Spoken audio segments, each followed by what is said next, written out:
مباراة الزمالك وبيراميدز يوم الأحد الجاي ممكن تعتبر أهم ماتش في الموسم الكروي كله، رغم إن ده بدري جدا ولسه في مرحلة تانية. بس ظروف الماتش بالسياق بإن في فريق هيتعطل وفي فريق تالت مستنيهم يهم هم هتخلي الماتش ده هيبقى المرجع اللي هيرجع كل فريق فيه ويقول اللحظة دي هي اللي ادتني الدوري، أو اللحظة دي هي اللي ضيعت عليا الموسم كله، حتى مش هيبقى الدوري بس.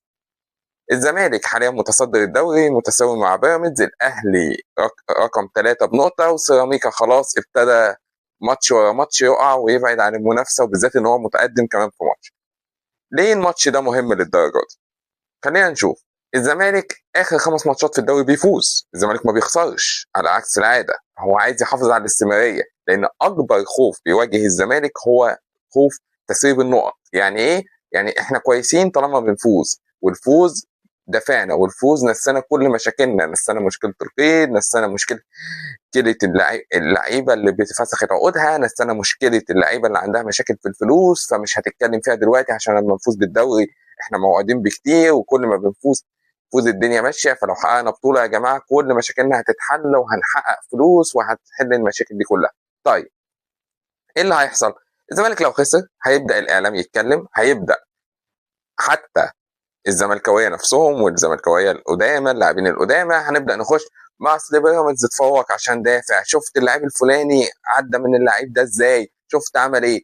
هنبدا نفتت البيت من الداخل زي ما بنقول، هنبدا ندخل الشك تاني ان احنا كنا بنفوز عشان ما لعبناش فريق قادر يصرف ومعاه لعيبه كتير، انما اول ما لعبنا بيراميدز احنا اتهزمنا. وهتتربط كمان بالهزيمه من سيراميكا اللي حصلت، لان سيراميكا برضه من الفرق اللي عندها سكواد كويس، فاللي هو انت لما لعبت فريق عامل اعداد كويس مع مدرب كويس مع صرف كويس، لا انت مش قادر.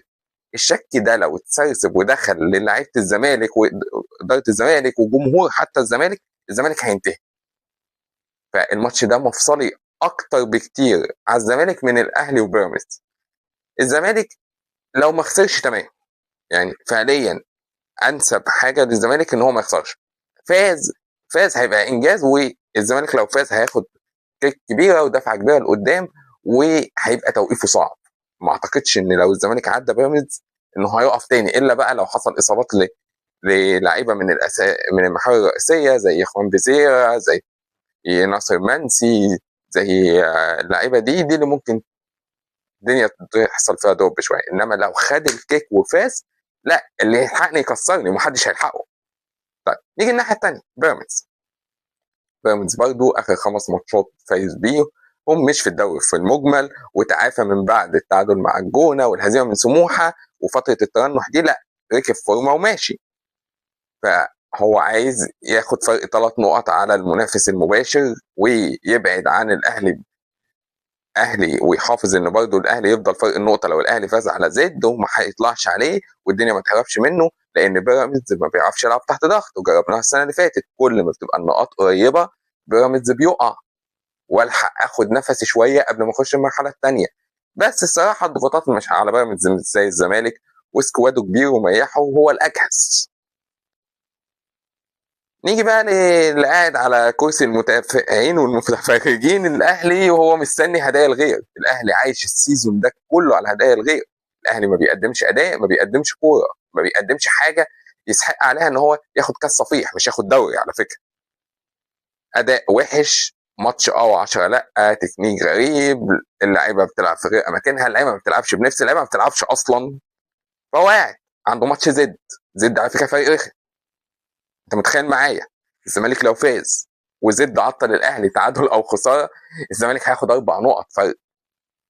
الزمالك بكل اللي احنا كنا بنقوله والتريقه والميمز اللي طلع عليهم وان هم هينافسوا هم والاسماعيلي على مين اللي هياخد اخر مركز عشان يهبط، الزمالك هيبقى فرق 4 نقط عن الاهلي و3 نقط على بيراميدز. يعني اللي هو لو في الدوري ده كبير يجي لي انا اكبر حد هنا وده اللي هيعمله الزمالك. طيب في المقابل لا، انت تعادل الفرقتين، الاهلي هيطلع هيفرق بنقطتين، هتبقى برضو لسه قريبه. خساره الزمالك هيبقى الفرق نقطه.